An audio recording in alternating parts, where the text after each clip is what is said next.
अस्सलाम वालेकुम फ्रेंड्स, आज मैं आपके साथ शेयर करूंगी गजरेला की रेसिपी।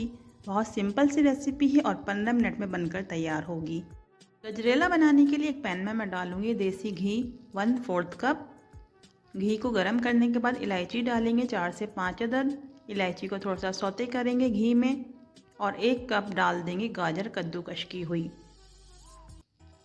गाजर को घी में अच्छे से फ्राई कर लेंगे ताकि गाजर की जो थोड़ी सी स्मेल होती है वो ख़त्म हो जाए।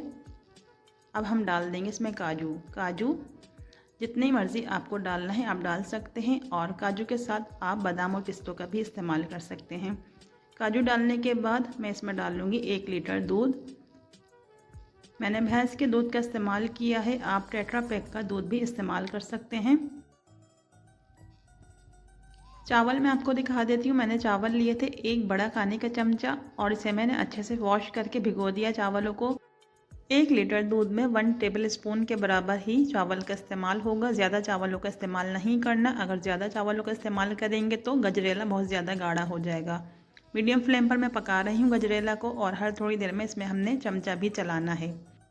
5 से 10 मिनट में गजरेला जो है थोड़ा सा थिक होने लगेगा। देखिए आप बबल्स आ रहे हैं, जब बबल्स आने लगे तो इसमें कंडेंस मिल्क डालेंगे हम तकरीबन आधा कप।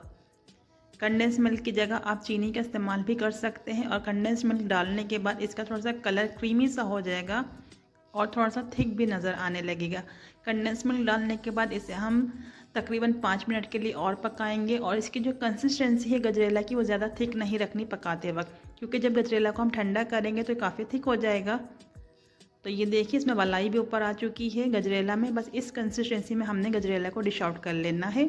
15 मिनट हुए हैं, गजरेला हमारा बनकर तैयार हो गया है। 15 मिनट में जल्दी से बनकर तैयार हो जाता है, बस आपने चावलों को थोड़ी सी देर भिगो कर रखना है।